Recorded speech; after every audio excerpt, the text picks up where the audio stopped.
When we want something in life, it's easy to get obsessed by what we want, and it takes effort to pull back. The truth is, none of us really know exactly what is beneficial for us, what is good for us. Even things that we know are beneficial for us, we don't necessarily go for. We may know that it's beneficial to eat right, to exercise, to avoid certain habits, certain activities, but we still go ahead and indulge in them. We disregard what we know is good for us. So when we think we know what we want, for example, you may think that you really want all you want in life is just a partner. You just want to get married. If I get a partner, if I get married, I'll be very happy. Or you may think you want a particular job. If I can just get that promotion, then I'll be happy. But the truth is, none of us really know what's beneficial for us. In other words, you don't know if getting that partner in life or getting that promotion is really to your benefit, or is it possibly something detrimental? Now you may say, no, I know. I, I know. This is what I want. If I get this thing, I'll be happy. But happiness is an internal state. And it's almost impossible to achieve it through some external means. It's an internal situation. It's the way you feel. And something external to you cannot bring about a permanent sense of happiness. So the promotion or the partner in life, they're external to you, they're outside of you. And therefore, they cannot bring about a permanent transformation in how you feel. At best, you can get temporary satisfaction, temporary happiness for a while, who knows how long. So, what is truly beneficial for us? The fact of the matter is, we just don't know. And there's a parable that's told about a prince who goes hunting in the forest with a friend of his. The two of them are hunting, and suddenly they realize they're lost. And then they get captured by indigenous people who live in the forest. And these indigenous people have a custom, a practice of human sacrifice, of sacrificing a human being to whatever deity they believed in. So the priest comes and inspects the prisoners. He inspects the prince and the friend.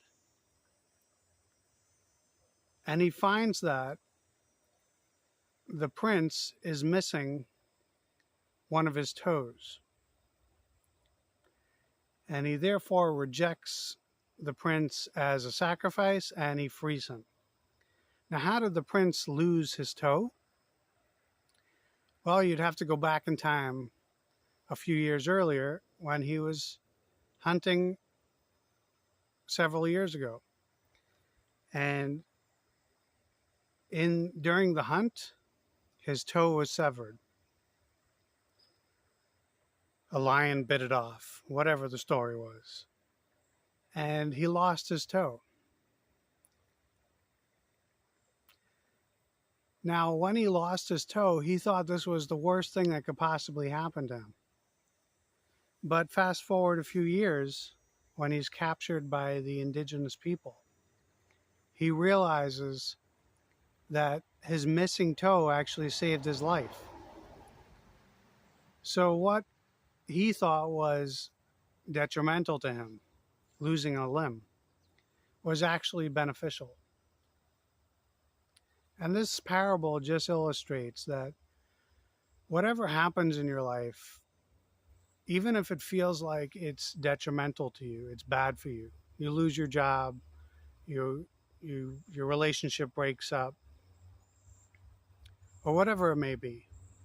You don't know if that's actually a detrimental thing for you.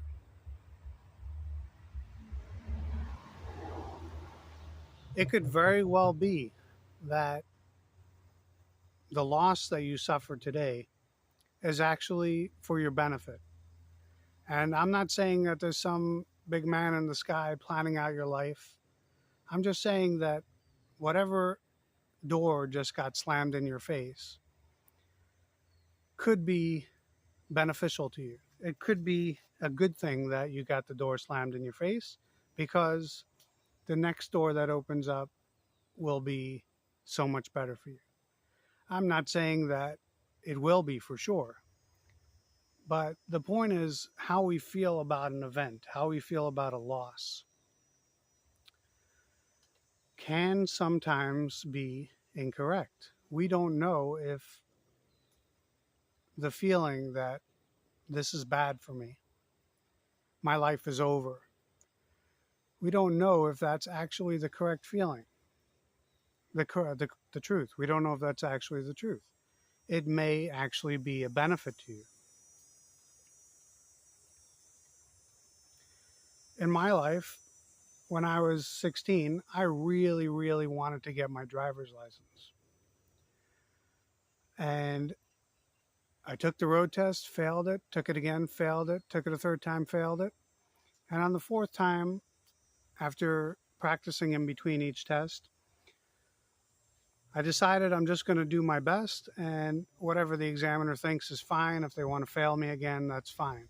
And what do you know? I passed. But each time that I failed the road test, I felt like it was to my detriment. I felt like it was extremely life ending for me. Like this was so bad. This was, here's the end.